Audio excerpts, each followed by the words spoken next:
Bendiciones, amados hermanos, hermanas que nos acompañan esta hermosa tarde. Vamos a estar hablando rápidamente de un tema poderoso, beneficios de congregarse. Es bien importante, hermanos, y es de recalcar que la Biblia habla de que nosotros tenemos que congregarnos. Tenemos que tener una iglesia local donde asistir, donde alimentar nuestro espíritu, donde ir a dejar nuestras cargas y donde ser motivados por otras personas. Es ahí donde nosotros vemos que otras personas van creciendo en fe, en sabiduría y en comportamiento, y uno dice, wow, si el hermano puede, si la hermana puede, si el pastor puede, si la pastora puede, yo también puedo. Entonces es bien importante que nosotros tengamos un lugar, una iglesia local donde congregarnos. Pero antes de comenzar el tema, hermanos, yo quiero poner una base, una introducción, que es por qué la gente hoy en día no se congrega. ¿Por qué hay tanta gente que no se congrega? Y el Señor me revelaba en Apocalipsis 3:17. Mire lo que dice acá, Apocalipsis 3:17. Porque tú dices, yo soy rico y me he enriquecido y de ninguna cosa tengo necesidad, y no sabes que tú eres un desventurado, miserable, pobre, ciego y desnudo.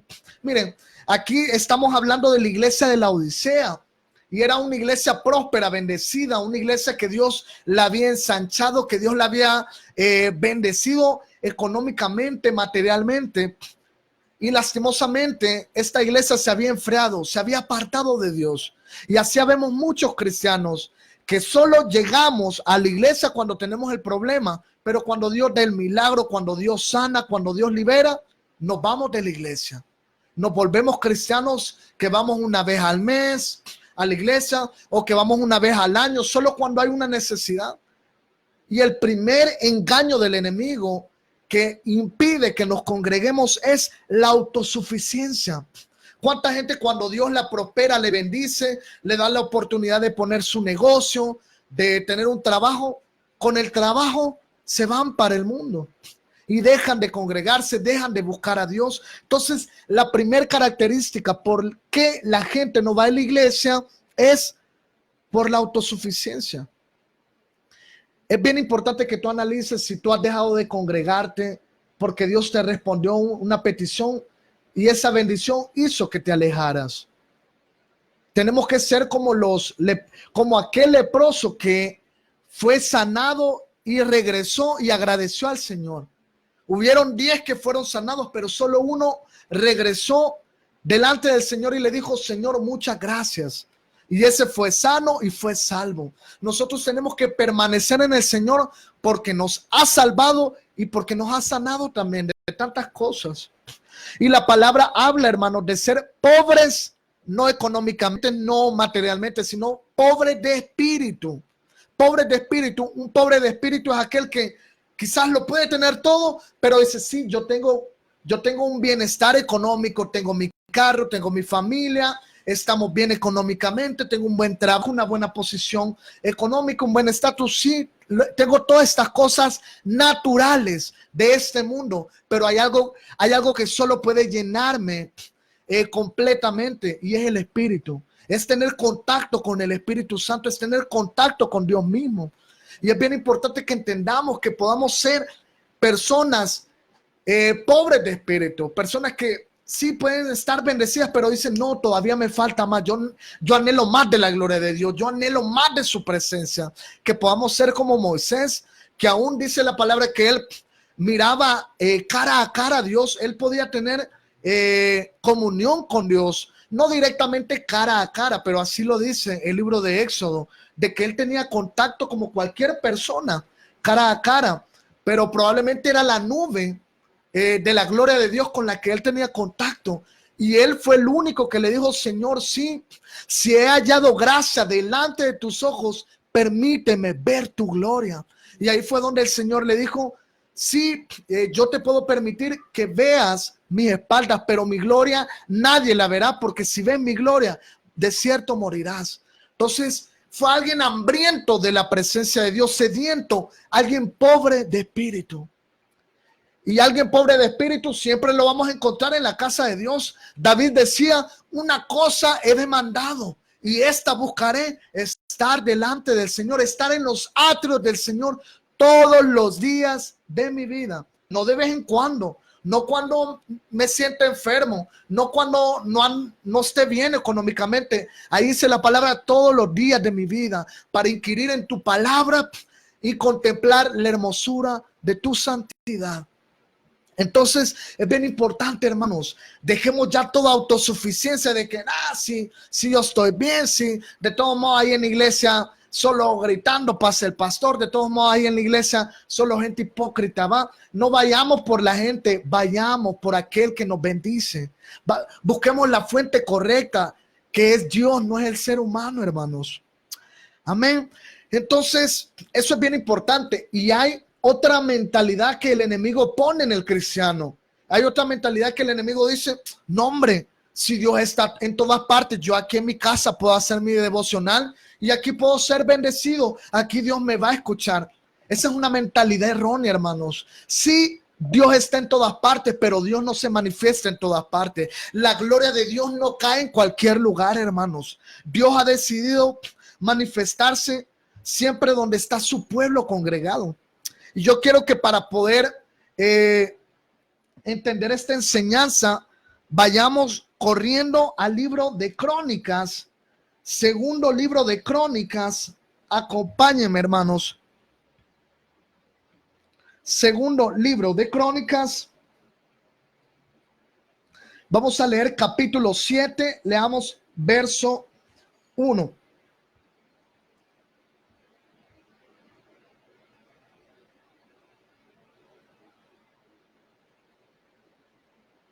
Y dice de esta manera, hermanos.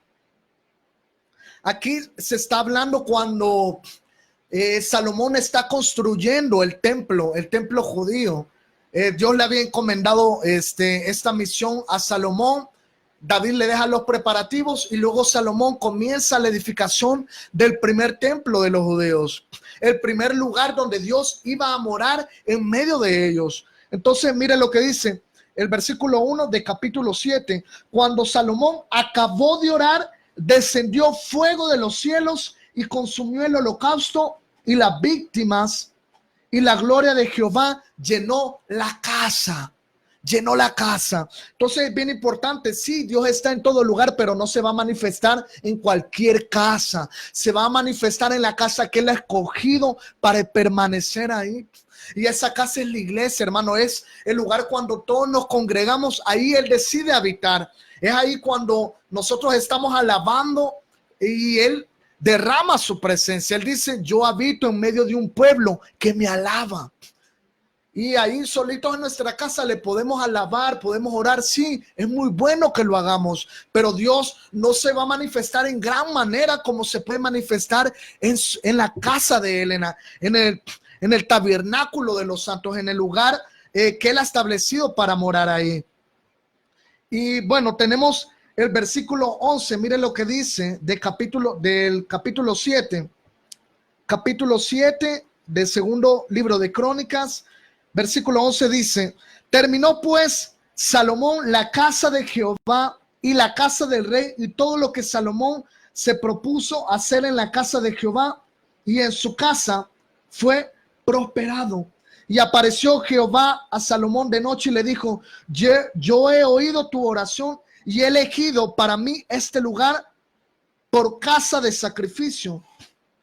Y bueno, más adelante Dios comienza a hablarle de que Dios va a escuchar la oración de cualquiera que llegue a ese lugar santo y que los cielos van a estar abiertos a ese lugar. Entonces es bien importante, Dios está en todo lugar, pero no se manifiesta en cualquier lugar. Él ha escogido un lugar, una casa donde Él va a manifestar su gloria. Entonces, también tenemos otro punto bien importante de que hoy en día con esto de la globalización, del internet, hoy tenemos tantos medios para conectarnos a una predicación. Podemos escuchar una radio en línea, podemos escuchar una radio FM, podemos ver una prédica por internet Y la gente puede decir, no, yo aquí en mi casita puedo conectarme, puedo escuchar una prédica y eso me puede edificar. Sí, eso es muy bueno, pero eso no es congregarse, hermanos. Eso es estar conectado, eso es conectarse. Pero congregarse es diferente, hermanos. Cuando nosotros nos congregamos, nos unimos todos y alabamos al Rey. Entonces es bien importante, dice la palabra, que estaban 120 congregados en el monte alto, en el aposento alto, perdón, estaban 120 congregados. Dice la palabra que todos fueron bautizados con el Espíritu Santo, comenzaron a hablar en lenguas, se les repartieron lenguas como de fuego y comenzaron a ser llenos, a ser ungidos con la presencia de Dios. Estaban congregados. Quien no se congrega puede perder ese privilegio de ser lleno. Quien muchas veces pasan cosas extraordinarias en la iglesia y solo los que estén congregados van a recibir. El que no llegó, el que decidió estar conectado al internet, a la prédica quizás en un canal, ese se la perdió. Se perdió la unción, se perdió la presencia, se perdió el favor, la gracia de Dios. Entonces es bien importante eso. De hecho, también otro punto por el cual la gente no se congrega es porque dicen, es que estoy cansado, vengo cansado del trabajo, vengo cansado de estudiar. Pero cuando llegan a la casa y deciden quedarse y no ir al culto, la gente lo que hace es se pone a ver tele. Para ver la novela no tienen cansancio. Para estar ahí chisteando con esos programas de doble sentido no tienen cansancio. Para estar viendo quizás una película, Netflix, qué sé yo, no hay cansancio. Y miren, mi pastor decía, si uno a la iglesia no va a ir a romper piedras para que uno diga, ay, qué cansado venir a la iglesia. No, si uno a la iglesia muchas veces solo va a sentarse y va a llenarse. Y el Señor nos dice, venid a mí los que estén cansados y cargados, yo los voy a hacer descansar. En la iglesia, han habido momentos que yo he llegado molido, que he llegado desvelado, he llegado cansado quizás de estudiar, de alguna actividad. Y cuando llego, hermano, yo salgo motivado. Cuando salgo de la iglesia, yo salgo con nuevas fuerzas, porque las fuerzas no van directamente a lo físico, va directamente al espíritu. Y cuando nuestro espíritu está fortalecido, hermanos, no hay gigante que se nos enfrente, no hay cansancio que nos enfrente. De hecho, la palabra dice que Él dará fuerzas al cansado y aumentará las fuerzas al que no tiene ninguna. Entonces, la clave está ahí, hermano. Cambiemos el chip. Cambiemos esa mentalidad, no, que me duelen las piernas, que ando... No, vamos, sí. No vas a ir a estar 3 horas parado, sí. En la iglesia uno puede descansar, hermano, uno puede pasarla bien. Entonces, ¿por qué es también importante congregarse, hermanos? Porque hay un devorador. Hay un devorador, hermanos. Y se me viene a la mente estos animales salvajes que cazan, estos tigres, los leones incluso. Bueno, en el caso de los leones es la leona la que va a cazar. Y bueno, lo que pasa con estos es que ellos están pendientes, estas fieras del campo están atentos a esos animales de la manada que están despistados, que están distraídos, que se han alejado de la manada. Aquellos animales que están solos, que se han alejado, que se han descuidado, estos animales devoradores le van a poner el ojo. Lo mismo es con el cristiano que se aparta, con el cristiano que deja de congregarse, con el cristiano que deja el remanente, la manada. Ese cristiano está propenso a que venga el devorador y lo case. Por eso es importante que estemos juntos todos, buscando congregarnos, hermanos, para que sea el Señor el que nos fortalezca. Amén. En la unidad, hermanos, está la fuerza. En la unidad está la fuerza, hermanos. No dejemos de congregarnos. Y hoy sí vamos a pasar rápidamente a los beneficios de congregarnos. Mire, yo quiero que me acompañe a Marcos. Vamos a leer el libro de Marcos. Vámonos al Evangelio del hermano Marcos. El Evangelio del hermano Marcos. Vamos a ver capítulo 2. Y vamos a ver, hermanos, versículo 1 al 5. Mire lo que dice. Entró Jesús otra vez en Capernaum después de algunos días y se oyó que estaba en casa, en cualquier casa de un judío de esa época. E inmediatamente se juntaron muchos, de manera que ya no cabía ni aún a la puerta, y les predicaba la palabra. Entonces vinieron a él unos trayendo un paralítico que era cargado por cuatro, un paralítico cargado por 4 personas. Y como no podían acercarse a él a causa de la multitud, descubrieron el techo de donde estaba y haciendo una abertura, bajaron el techo en que yacía el paralítico. Al ver la fe, Jesús, no del paralítico, miren lo que dice aquí, al ver Jesús la fe de ellos, dijo al paralítico: hijo, tus pecados te son perdonados.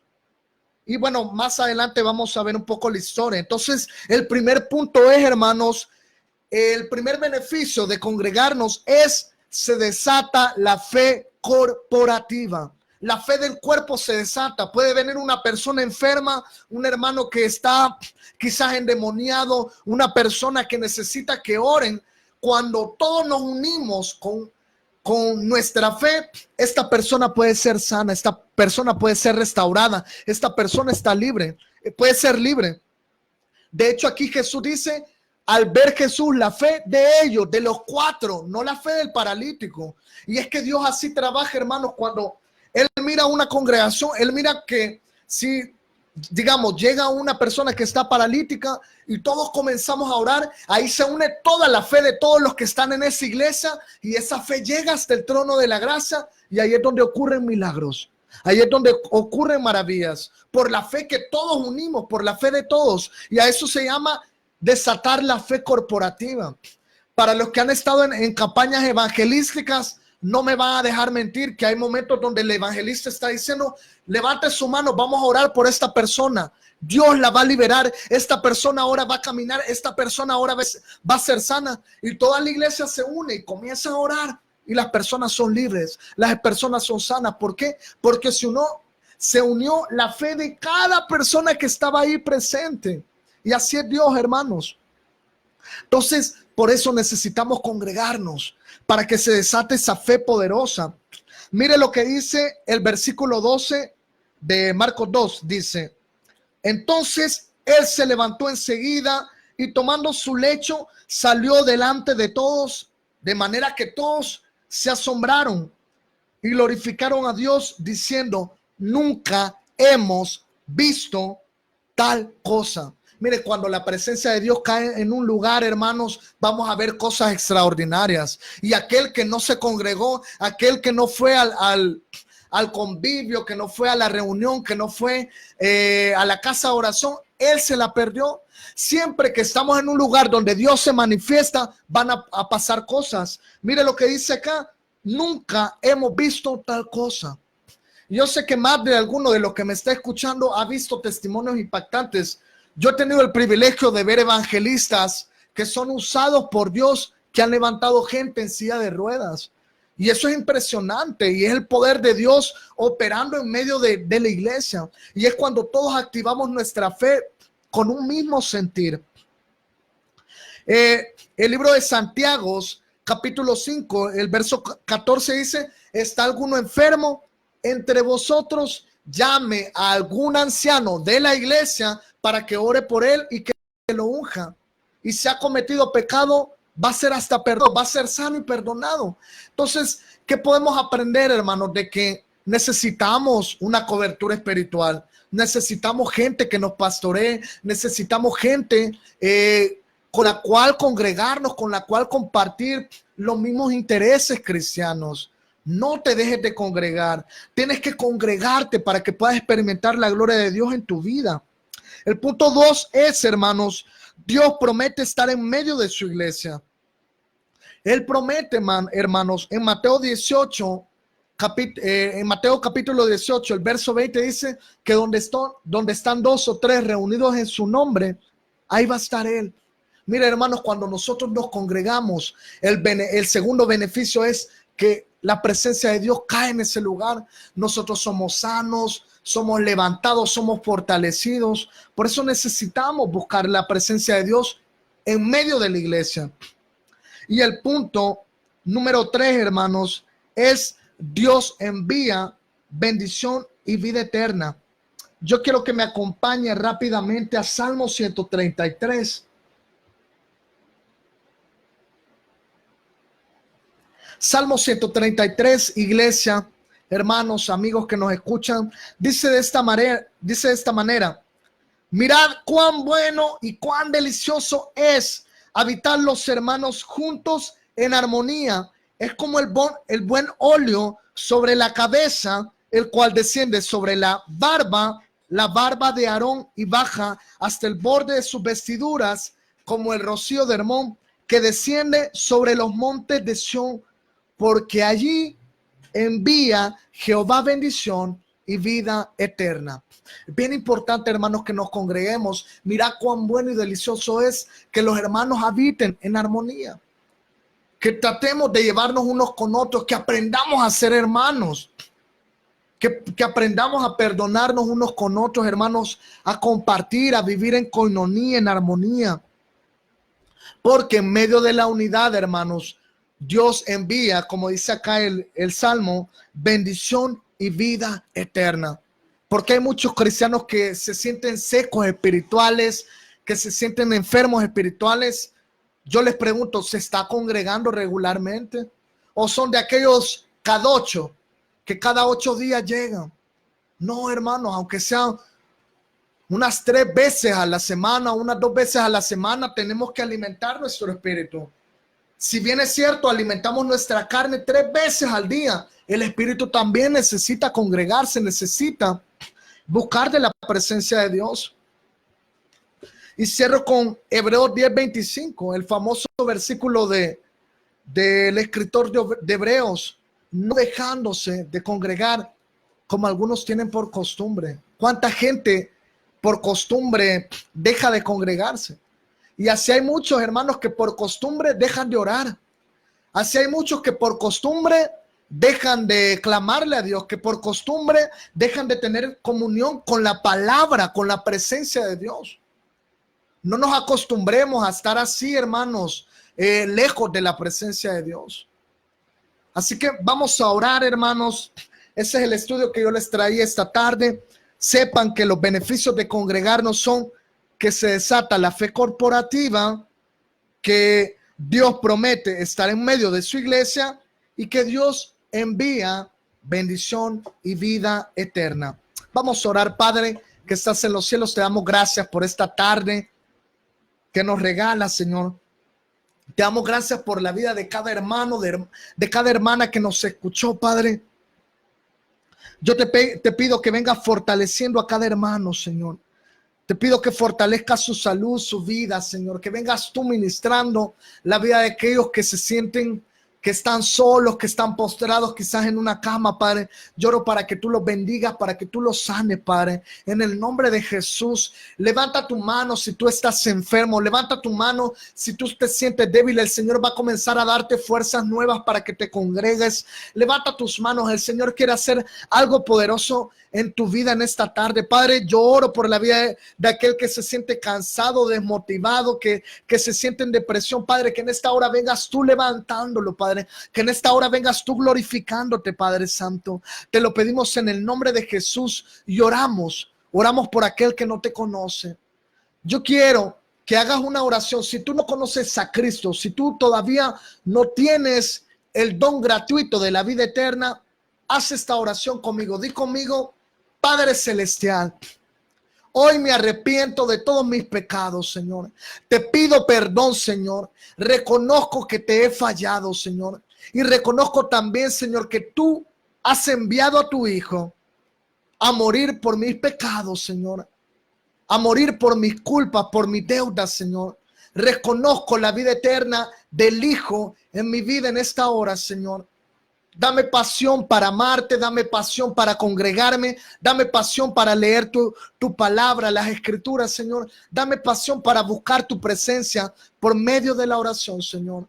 En el nombre de Cristo, yo te lo pido, Señor. Amén y amén. Si tú hiciste esta oración, déjame mandarte un fuerte abrazo, darte la bienvenida a la nueva familia de la fe. Tienes una familia y busca un lugar donde congregarte. Que Dios te bendiga y que tengas un feliz fin de semana, iglesia. Recuerda estar siempre conectado con la presencia de Dios. Que Dios nos bendiga. Amén.